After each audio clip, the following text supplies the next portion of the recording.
Good morning, guys. Yeah, look, there's not much going on today, but there is a bit I want to talk about. We've got Chinese New Year holiday all week, so don't expect much support from them out of there. But there's an article here I want to talk to you about in terms of the Chinese. But we'll go and have a look at, and also bull market in general. We'll go and have a look at prices first. And what we're seeing is first session of the day, or the week, sorry. US dollar opened weaker, rallied back to be back within that sort of range, and it's been in just going sideways for last couple of or last week or so. So no real indication there on which direction that it's going to take. But with the euro trying to push higher and then failing as that US dollar got a little bit stronger, gives us a nice little trend line resistance with a high test bar at exhaustion.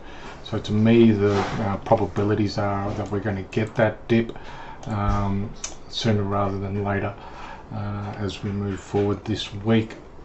Over in Aussie dollar, it too is managed to get back above 70 cents, but the real issue is will it hold above 70 cents when we're getting close to exhaustion, as we can see here.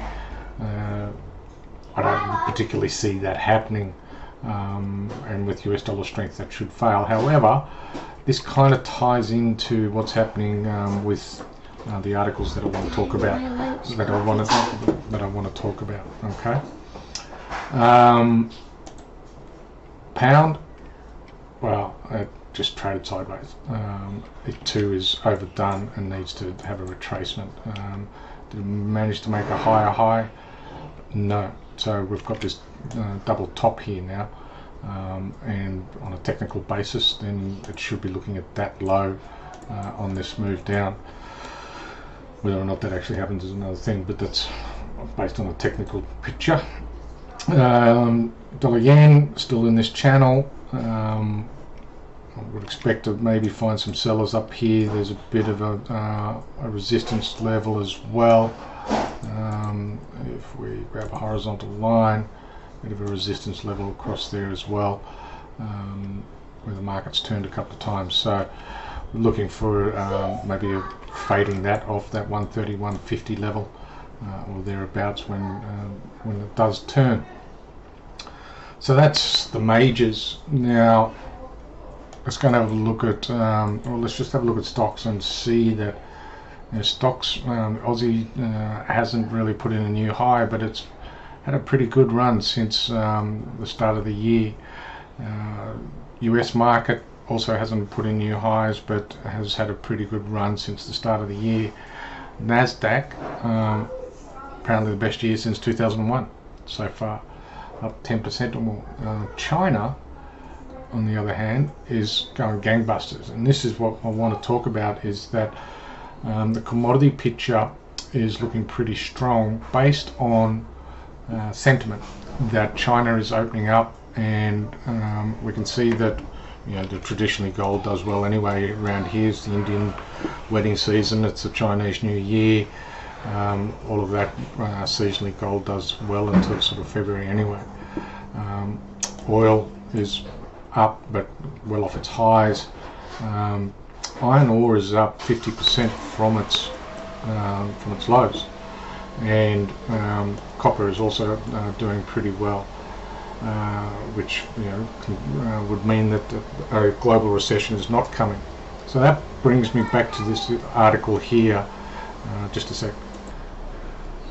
So this article is talking about, I guess, the bull market that's happening, particularly in commodities. So of the 9 bull markets they've studied, they're either underpinned by periods of expanding China steel production or tightening supply of the iron ore majors. So BHP, Rio Tinto, not having the supply to give the demand to meet the demand, or that demand outstrips supply, and that demand supply line is underpinned the rising commodity prices. However, whilst they've been restocking iron ore recently, this is a bull market that is driven by sentiment and optimism rather than what's actually happening in the physical market. And to me, that's a little scary, in that there's that old saying, buy the rumour, sell the fact. Yeah. A survey by Chinese steel makers supports this view, showing that while sentiment is improving, it's traders rather than steel mills that are the most upbeat. Demand is clearly lagging sentiment. Steel mill orders are not growing sequentially, rates remain flat, inventories are rising, but margins remain under pressure. Iron ore market is not alone in racing ahead on opening hype. Extraordinary shift into Chinese equities has flowed into emerging market debt, driven by unanimous views amongst the investors that China's reopening will drive a strong rebound in consumption and economic growth. So if this sentiment is right, then happy days, everything will go according to plan. But every market strategist and their dogs seem to consider that the market just a few months ago couldn't invest in now has a long way to go. And there's probably merit in what they're saying, but you've also got the US about to hit a recession. You've also got the US about to hit a debt ceiling that they are struggling to overcome. And the US is the largest market. Will China be able to drive global growth whilst US is going backwards and going negative? So, a tricky situation.